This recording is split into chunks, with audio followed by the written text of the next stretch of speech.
Hey everybody, welcome back to the channel. I appreciate your time. Thank you for watching. We have a huge update on two states, and it's basically opposite ends of the spectrum.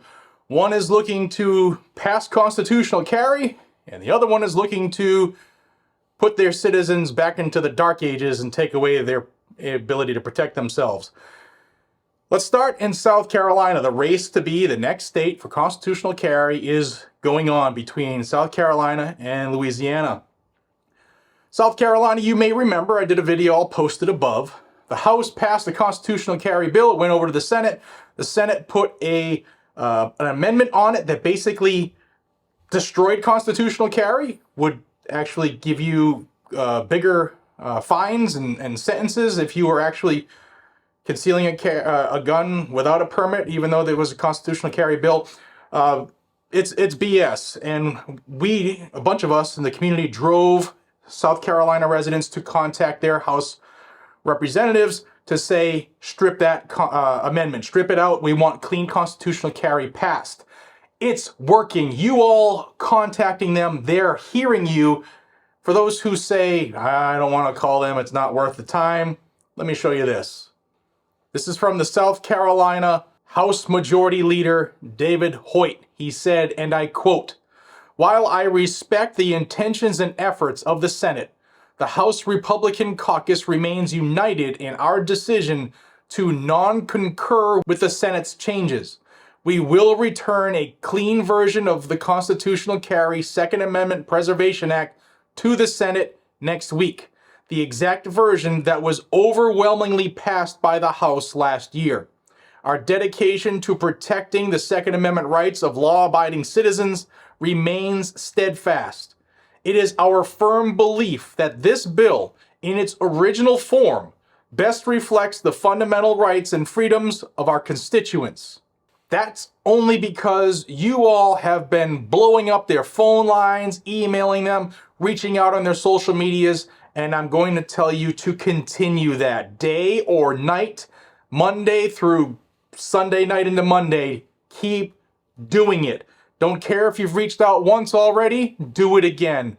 Be that thorn in their side, just like the anti-gunners are being thorns in the side of the opposition. So good job. Don't give up and don't stop putting the pressure on them in South Carolina. You will have constitutional carry if you stay on them. That's the good part. The bad part, or potentially bad part, we're going to go to Virginia. The Virginia Democrats last year won control of the state House of Delegates and the state Senate by the slimmest of majorities. I think it's like a one vote majority in one of the chambers and a 2-vote majority in the other. And they have this session passed dozens plural, of gun control bills and have sent them to Governor Glenn Youngkin. They're sitting on his desk right now. Now, if you live in Virginia, you need to contact Glenn Youngkin. Why?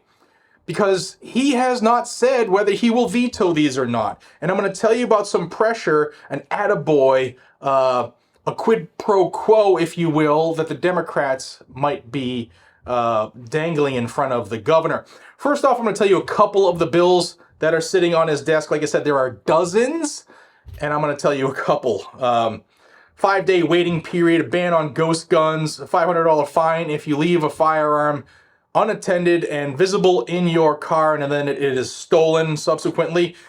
Safety course required before you can purchase a gun, a ban on carrying in public places, requiring locking devices or trigger locks for prior to transferring or selling guns, and much more, plus the yet to be approved, yet will be approved assault weapon ban. That's all heading to or is already on the governor's desk. Youngkin has never said he will veto these. That's the problem. Many people think he will. Many people think he won't. Some people are still uncertain. If you haven't reached out to the Virginia governor and you live in Virginia, don't know what you're waiting for, might as well do it now. Call his office, email him, hit up at the text line, hit him on his Facebook, his Twitter, his Instagram. Do it, and do it a lot.